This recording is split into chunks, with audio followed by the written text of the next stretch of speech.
Filosofando, un podcast para pensar en voz alta.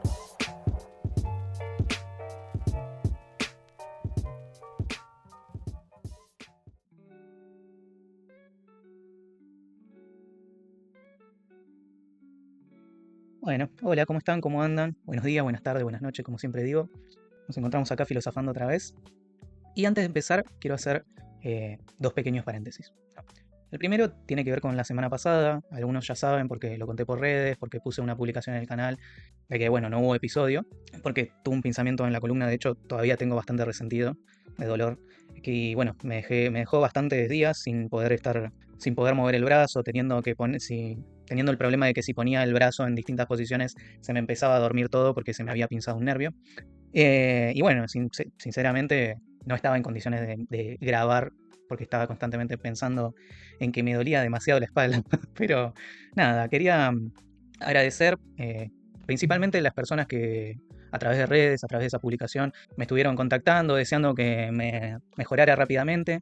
Otras contándome que aprovecharon este tiempo de esta semana que no hubo episodio para escuchar episodios anteriores o volver a escuchar incluso episodios. Y algunas que justamente por estas publicaciones descubrieron filosofando por primera vez, que puede parecer una pavada, ¿no? Pero en una semana bastante difícil para mí, por cuestiones físicas, leer todo eso me hizo muchísimo bien. Además, esta semana fue mi cumpleaños, no es una fecha que me guste demasiado, no por el número, la verdad, la edad me chupa un huevo a esta altura, pero bueno, por cuestiones personales de cómo yo vivo mi cumpleaños que no hacen que sea una fecha de celebración.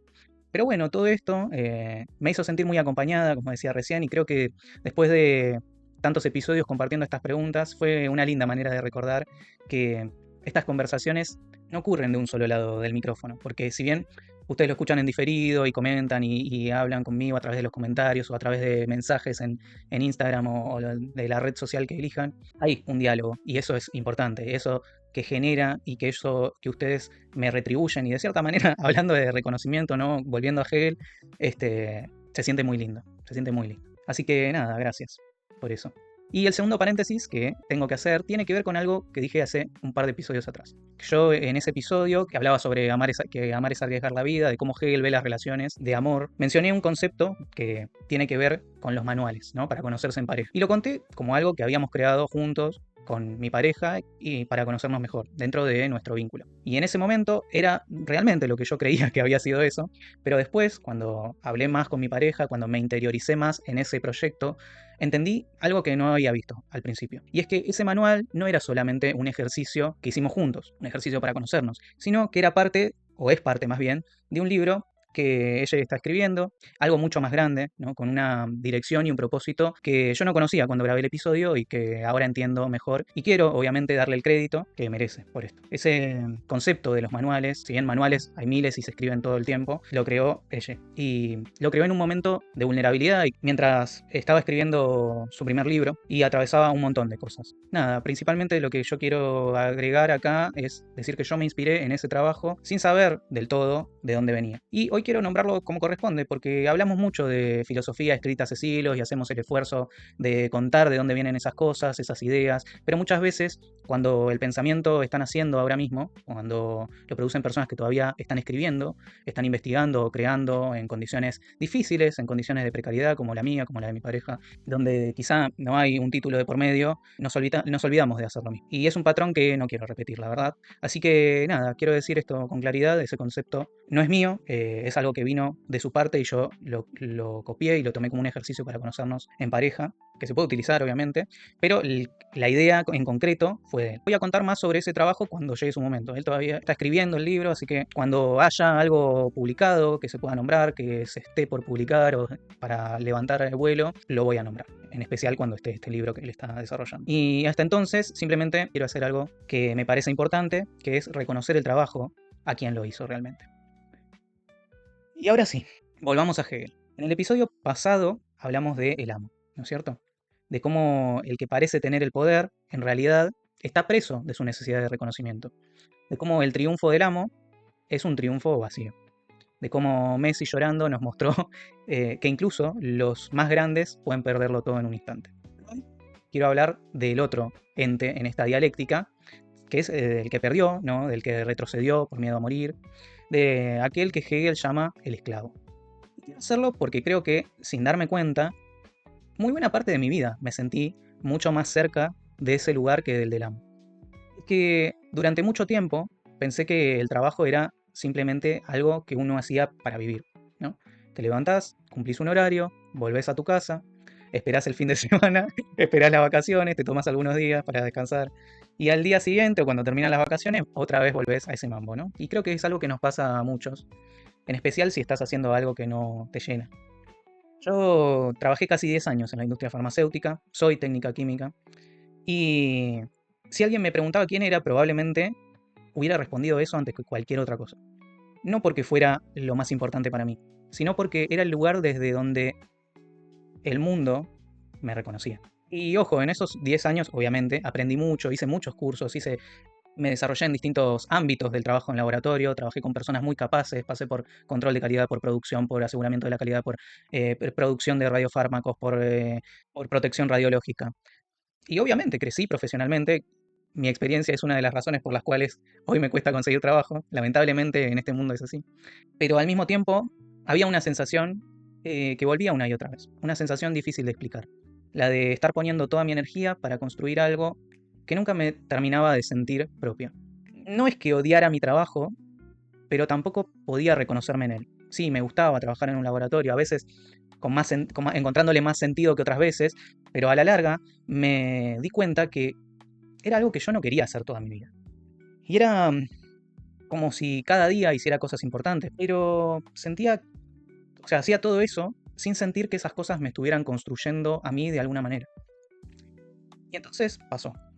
Dejé de trabajar y con ese dejar de trabajar sentí que perdía algo mucho más grande, que es que durante años había confundido mi profesión con mi identidad, ¿no? Esto un poco lo hablamos en la serie anterior de Simone Weil, no sé si se acuerdan.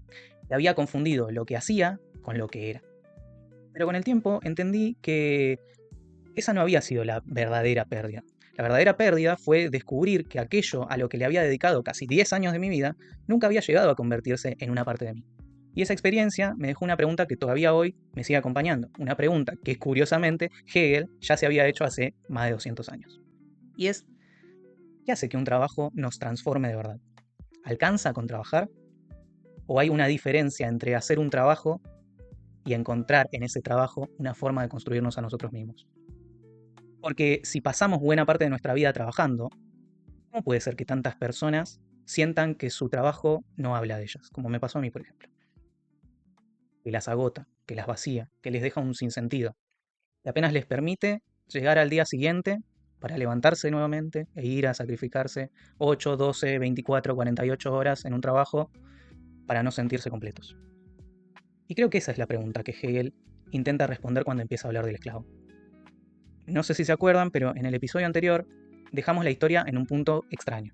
El amo había ganado, había conseguido el reconocimiento que buscaba, y sin embargo, Hegel no termina ahí. ¿Sí? No dice, este ganó, es el reconocido, bla, se terminó la historia, ¿no? Sino que de hecho Hegel hace algo muy raro, ¿no? Nos dice y empieza a interesar, nos dice que esto que pasó no es lo importante, sino que empieza a interesarse mucho más por el esclavo que por el vencedor. ¿No es cierto? ¿Y por qué hace esto Hegel? Porque para Hegel la verdadera transformación no ocurre del lado de quien ganó, ocurre del lado de quien tuvo que cambiar para seguir viviendo. El esclavo es el que en la lucha del reconocimiento sintió miedo, no un miedo cualquiera, el miedo a morir. Y frente a esa posibilidad, decidió ceder, decidió conservar la vida antes que sostener la pelea. Y por eso se convierte en esclavo. Y acá aparece una idea que me parece fascinante, ¿no? Porque uno podría pensar que a partir de ese momento la historia del esclavo terminó, ¿no? Que perdió, que quedó condenado a obedecer al otro. Pero Hegel dice exactamente lo contrario. No porque romantice la esclavitud ni nada por el estilo, que es una de las mayores malinterpretaciones de Hegel que hay, que era esclavista, ¿no? Sino que dice que es ahí justamente donde empieza todo. El amo obtiene reconocimiento, pero el esclavo obtiene una experiencia, la experiencia del límite, de su propio límite, la experiencia de descubrir que no puede hacer simplemente lo que quiere, que existe un mundo, un otro, que le pone resistencia. Y a través de ese relacionarse con el otro, de de chocar con esa resistencia, de chocar contra ese límite, de descubrir su propio límite, es que genera subjetividad. Entonces empieza a trabajar, y cuando hablo de trabajar no me refiero solamente a tener un empleo, ¿no? Hegel está pensando en algo mucho más amplio. Está pensando en el acto de tomar el mundo entre las manos y darle forma. No sé, este esclavo puede cultivar un campo, puede fabricar una herramienta, puede construir una mesa, puede moldear el barro, puede ser cualquier actividad en la que la persona transforma algo que existe, incluso a sí mismo. Imaginen, por ejemplo, que van a un curso de cerámica, ¿no? La primera pieza que hacen probablemente se rompa, no llegue a término, no la lleguen a moldear bien. La segunda también, la tercera te sale torcida, la cuarta se rompe en el horno. El barro no hace lo que vos querés, sino que se resiste, de cierta forma. Obliga a aprender, obliga a equivocarse, obliga a tener paciencia también.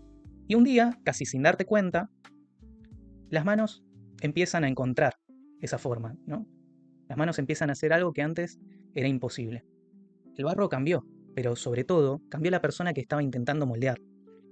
Eso es la formación, eso es la transformación que propone Hegel. Descubrir que cada vez que transformamos el mundo también nos transforma a nosotros. Y ahí aparece una gran paradoja, porque el amo, como vimos en el episodio anterior, es el que consume. Consume el trabajo del esclavo, los objetos que otros producen e incluso el reconocimiento que recibe.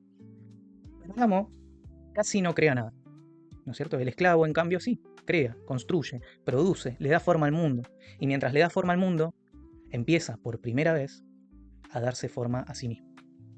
Por eso Hegel dice algo que parece completamente absurdo, ¿no es cierto? El que parecía haber perdido es quien en realidad tiene más posibilidades de convertirse en verdaderamente libre. No porque la esclavitud sea buena, no porque Hegel la romantice, como decía hace un ratito, no porque el sufrimiento enseñe por sí solo, sino porque al enfrentarse una y otra vez con la resistencia del mundo, el esclavo descubre una capacidad que el amo nunca, nunca, nunca va a desarrollar. Descubre que puede crear. Y cuando alguien descubre que puede crear, ya no vuelve a verse exactamente de la misma manera.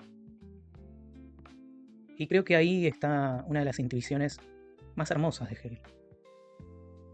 De que no somos solamente lo que pensamos sobre nosotros. Tampoco somos únicamente la mirada de los demás, sino que también somos aquello que somos capaces de hacer existir.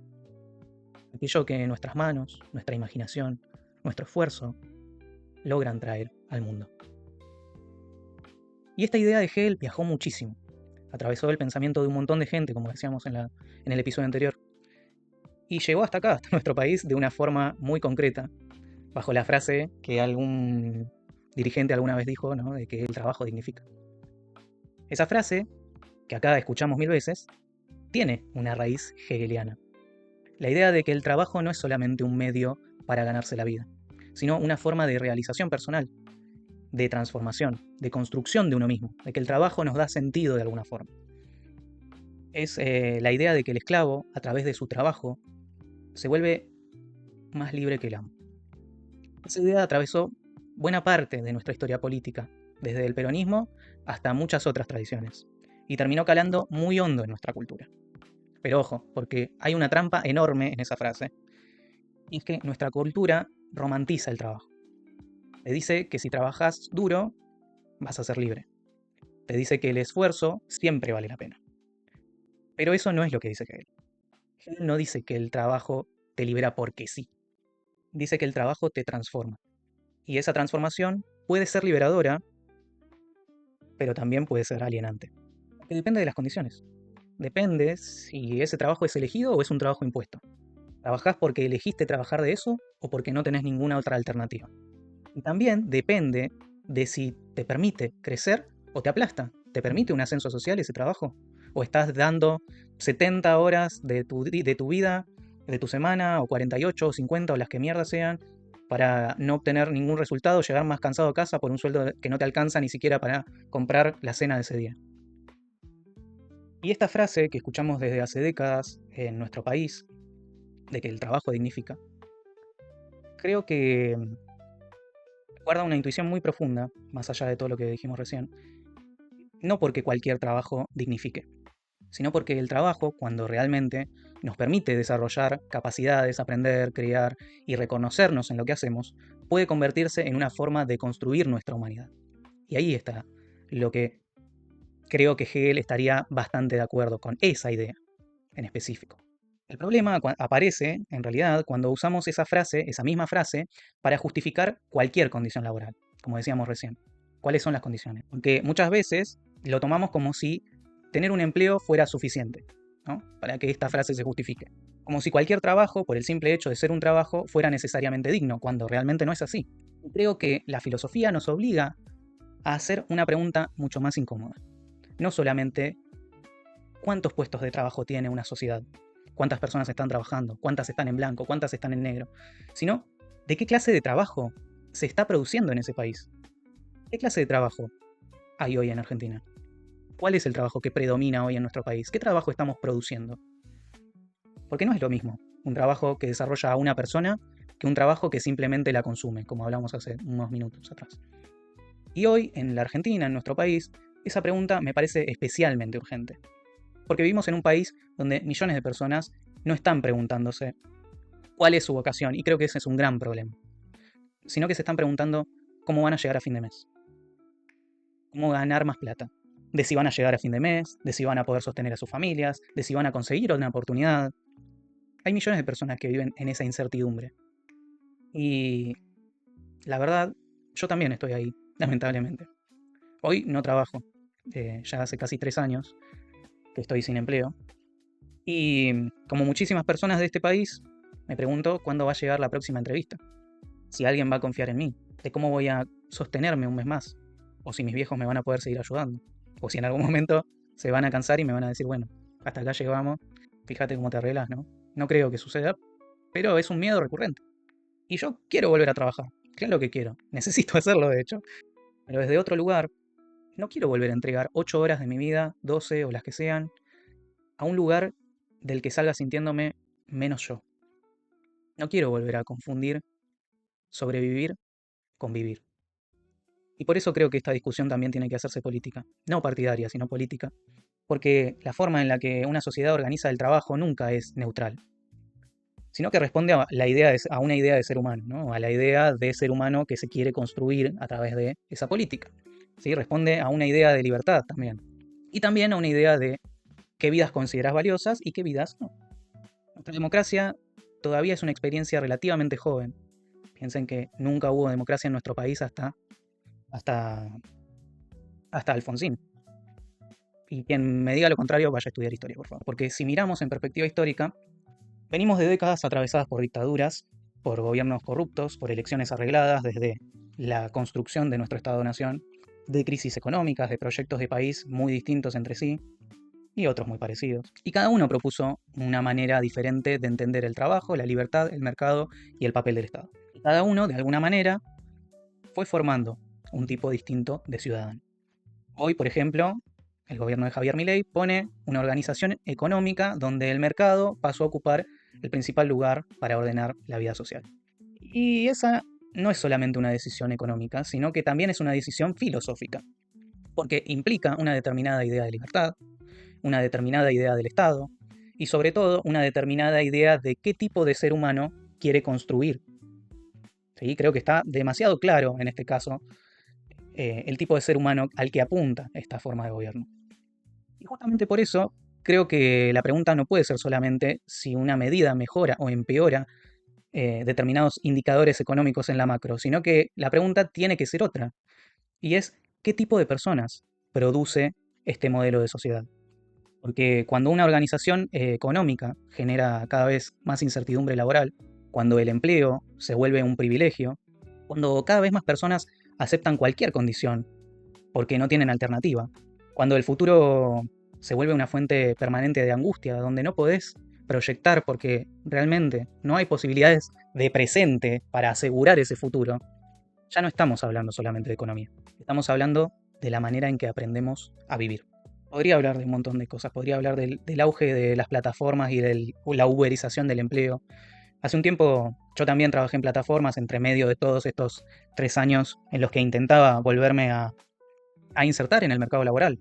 Y esa experiencia me hizo pensar mucho en Hegel. Justo también estaba leyéndolo mientras hacía esta experiencia. Porque sí, ese trabajo también me estaba formando de alguna manera, pero no de la manera que yo hubiera querido. Sí, aprendí a medir mi tiempo en función de un algoritmo, aprendí que cada minuto tenía un precio, aprendí que si me enfermaba nadie iba a reemplazarme, aprendí que podía trabajar durante horas y aún así volver a mi casa sintiendo que apenas había sobrevivido ese día con 5.000 pesos que me alcanzaban para comprarme un sándwich para cenar o para comer una sola cosa en el día. Y nunca veía a la persona para la que trabajaba, nunca sabía quién valoraba realmente ese esfuerzo. Solo veía una aplicación diciéndome cuál era el siguiente pedido. Y entonces entendí que Hegel tenía razón. Todo trabajo nos forma. La pregunta nunca fue si el trabajo nos forma, la pregunta es en qué nos está convirtiendo. Y eso fue lo que un par de años después Marx vio con enorme claridad, y es que tomó la intuición de Hegel y la llevó un paso más allá. Dijo que el problema no era el trabajo en sí, sino que el problema era una organización social donde el fruto de ese trabajo deja de pertenecernos, donde producimos un mundo que muchas veces ya no sentimos nuestro. Y por eso quiero cerrar esta parte con una pregunta, no con una respuesta, sino una pregunta.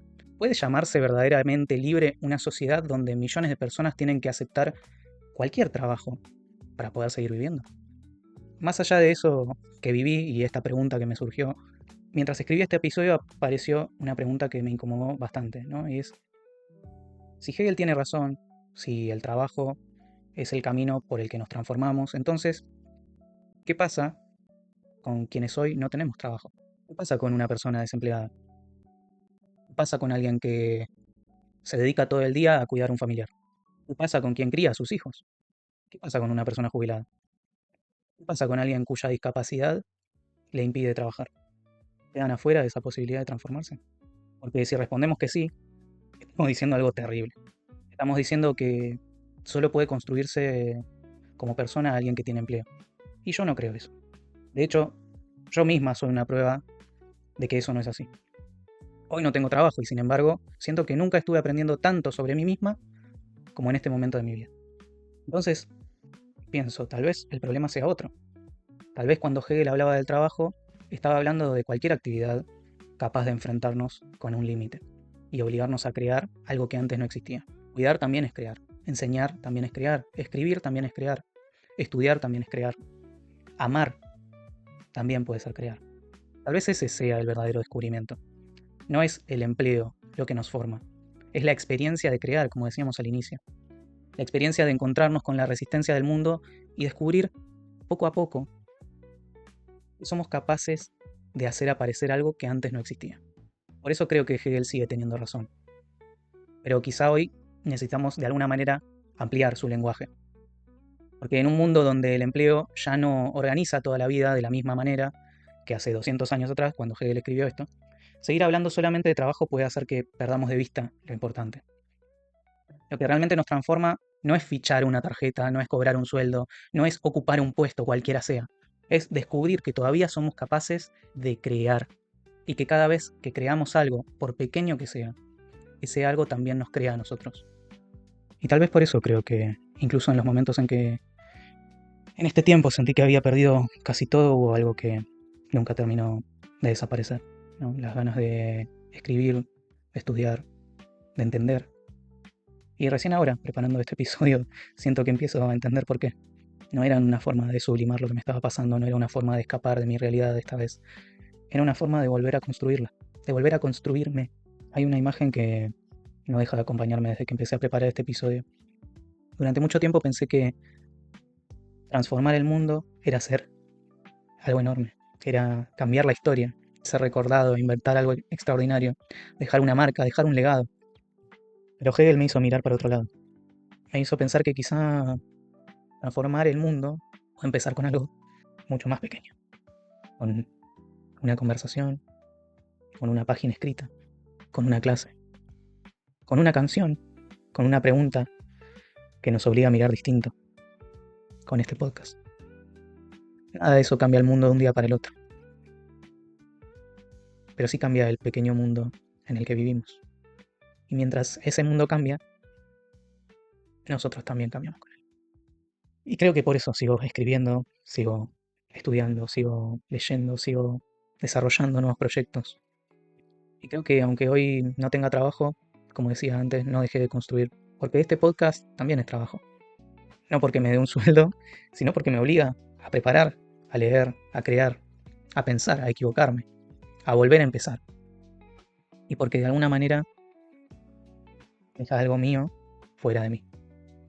Y cada vez que termino un episodio, siento que la persona que empezó ya no es exactamente la misma que la que lo termina. Quizás él tenía razón. Nunca dejamos de transformarnos, incluso cuando sentimos que estamos quietos, incluso cuando creemos que no estamos construyendo nada. La verdadera pregunta nunca fue si el trabajo nos transforma. La verdadera pregunta siempre fue, ¿qué es eso que hoy está haciendo de nosotros quienes vamos a ser mañana? Y como siempre, la conversación no termina cuando termina el episodio. Si algo de todo esto te hizo pensar, te dejó preguntas o incluso te hizo estar en desacuerdo conmigo, me va a encantar leerte en los comentarios.